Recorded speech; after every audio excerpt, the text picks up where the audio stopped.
باللہ من الشیطان الرجیم بسم اللہ الرحمن الرحیم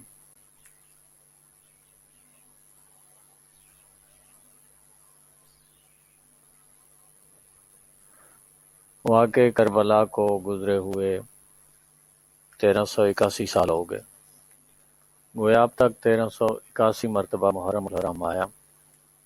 اور اتنی ہی مرتبہ اس واقعہ کی یاد منائی گئی۔ ائمہ معصومین علیہم السلام کے دور حضور سے لے کر آج تک ہر سال واقعہ کربلا کی یاد ایک نئے جوش اور ولولہ کے ساتھ منائی جاتی ہے۔ اس عظیم واقعہ کی تئیں ایک طرح سے تجدید عہد کیا جاتا ہے۔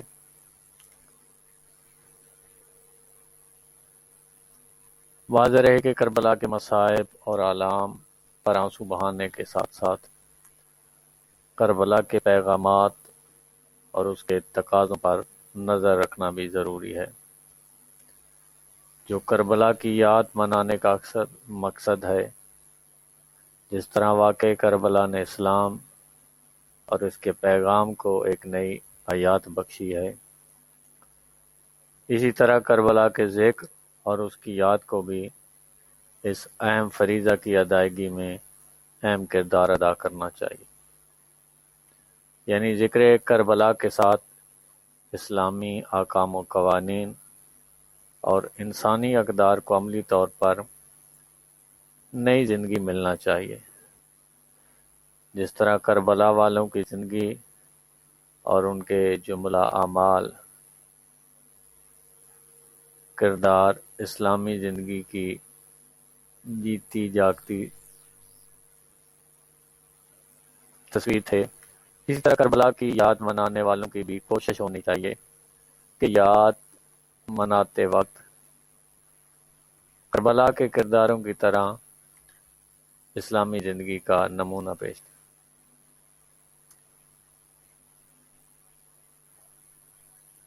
سن 61 ہجری میں کربلا کے میدان پر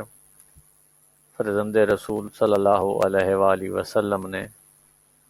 صدائے استغاثہ بلند کر کے نصرت اسلام کے لیے ہر باشعور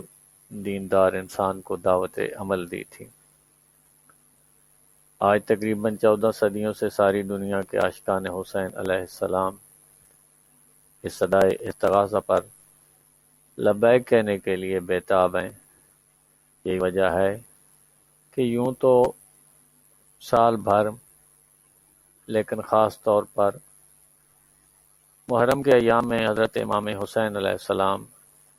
اور ان کے ساتھیوں کی قربانی اور مظلومیت پر آنسو بہائے جاتے ہیں۔ عاشقان حسینی کے یہ آنسو جہاں کربلا والوں کی مظلومیت پر بہتے ہیں، وہیں اس مصیبت کی گھڑی میں آپ کی نصرت نہ کر پانے والوں کی حسرت میں بھی اکثر اوقات ان کی حسرت ان کی زبان پر بھی آ جاتی ہے۔ یا لیتنی کنت معکم ففوزا عظیما، کاش آپ کے ساتھ ہوتے تو ہم بھی عظیم کامیابی حاصل کرتے۔ یہ حسرت بھرے الفاظ اس بات کا ثبوت ہیں کہ ہمارے دل میں کربلا کے اس عظیم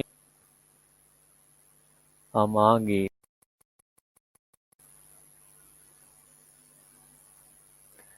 دینی تعلیمات کو زندگی عطا کرنے کے لیے ہر بڑی مصیبت اٹھائی۔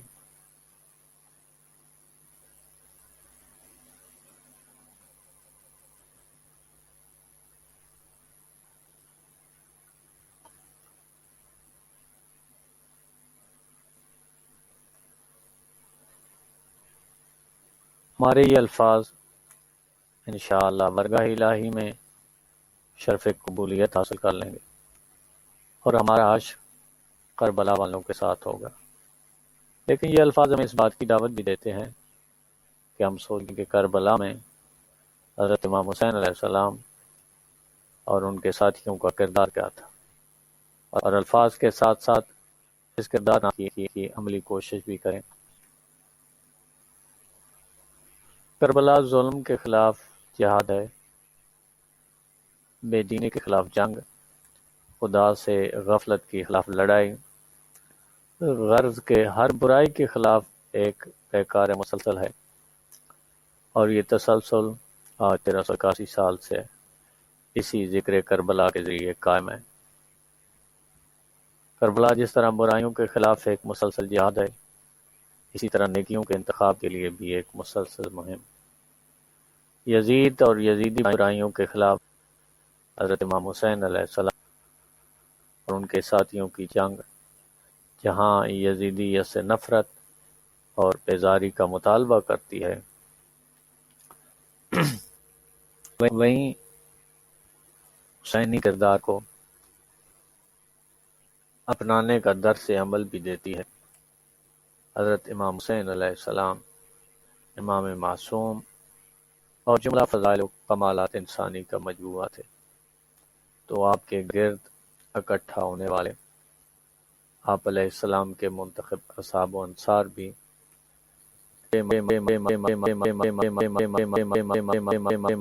امامت سے اسی طرح کسب فیض کی کہ ہر ایک اپنے وجود مبارک میں حضرت امام حسین علیہ السلام کی تصویر نظر آ رہا تھا۔ ان پاکیزہ افراد نے صرف زبانی دعوے نصرت نہیں کیا، بلکہ عملی اقدامات میں سرکار سید الشہداء علیہ السلام کا بھرپور ساتھ دیا، اور اس کے لیے کردار حسینی میں ڈھل جانا ضروری سمجھا۔ یہ حسینی کردار میں ڈلنا ہی تھا کہ برستے ہوئے تیروں میں اس نماز کو یاد کیا جن کے بارے میں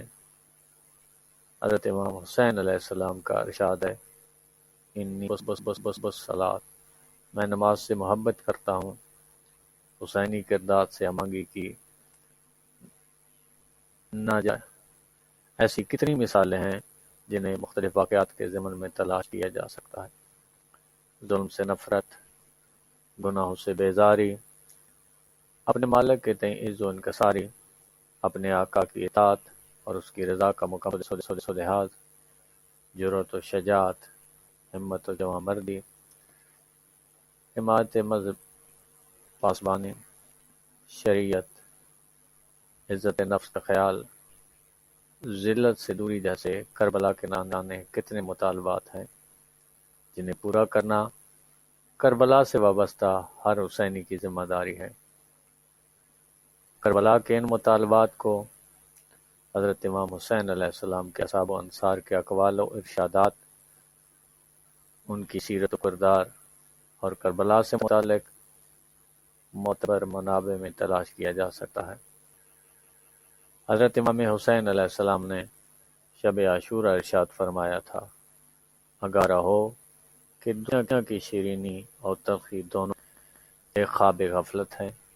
حقیقت و بیداری صرف آخرت میں ہے، اصلی کامیاب وہ ہے جو آخرت میں کامیاب رہا، اور اصلی بدبخت وہ ہے جو آخرت میں بدبخت رہا۔ حضرت امام حسین علیہ السلام نے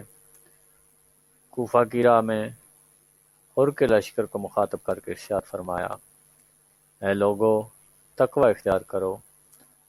اور حق والوں کے حق کو پہچانو، تو خدا تم سے راضی ہوگا۔ ہم اہل بیت پیغمبر صلی اللہ علیہ وآلہ وسلم تم لوگوں پر حکومت اور ولایت کے ان لوگوں سے زیادہ حقدار ہیں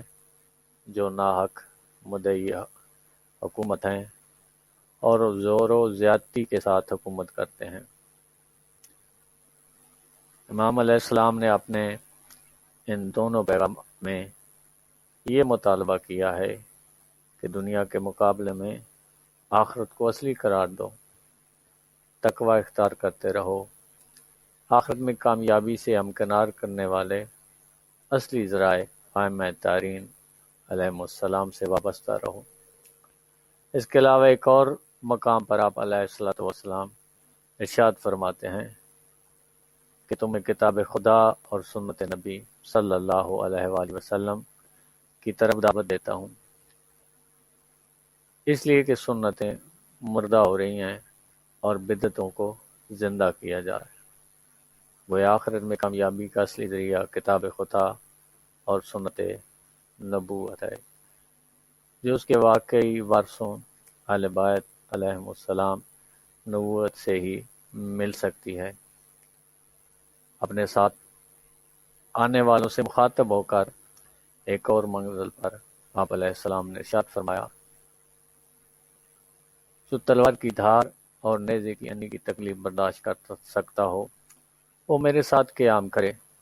اور جو ایسا نہ کر سکتا ہو وہ مجھے چھوڑ کر چلا جائے۔ گویا جان نثاری کی بنیادی شرط ہر طرح کے مصائب و آلام پر صبر و شجاعت ہے۔ عزت و حرمت کی پاسداری کے سلسلے میں آپ علیہ الصلوۃ والسلام فرماتے ہیں، خداوند عالم نے مومن کی ہر شے کو اختیار دیا ہے، لیکن خود کو ذلیل کرنے کا اختیار نہیں دیا ہے۔ اسی طرح ایک اور مقام پر ارشاد فرمایا، عزت کی راہ میں آنے والی موت حیات جاوید ہے۔ آپ علیہ السلام کا یہ پیغام محدود حیات کے مالک انسان کو دامی حیات حاصل کرنے کا ہنر سکھاتا ہے۔ مسلمانوں کے حالات سے غفلت برتنے کے سلسلے میں آپ علیہ السلام نے فرمایا، جو شخص مسلمانوں سے فریاد رسی کرنے والوں کی فریاد سنے اور اس کا جواب نہ دے وہ مسلمان نہیں۔ امام علیہ السلام کے ارشادات اور آپ علیہ السلام کے عملی اقدامات کو دیکھنے کے بعد مطالبات کربلا کا اندازہ لگایا جا سکا۔ اگر عزاداران کربلا پیغامات کربلا پر توجہ کریں اور ان پر عمل پیرا ہونے کی کوشش کر کے ایک سچے حسینی کی مثال پیش کریں تو زمانے کی دوریاں کربلا اور عاشقان کربلا کے درمیان فاصلہ نہ پیدا کر سکیں گی، اور آج سینکڑوں سال بعد ہمارا کردار اس لائق ہو سکے گا کہ ہم بھی شہدائے کربلا کے غلاموں میں شامل ہو سکیں۔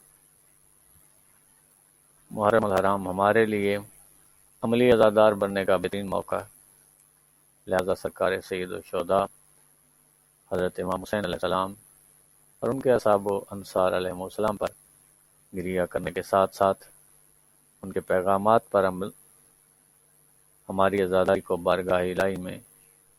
شرف قبولیت حاصل کرنے کے لیے لائق بنائے گا، اور اس طرح ہماری آزاد امام حسین علیہ السلام اور ان کے اصحاب و انصار علیہ السلام کی خوشنودی کا ذریعہ قرار پائے گی۔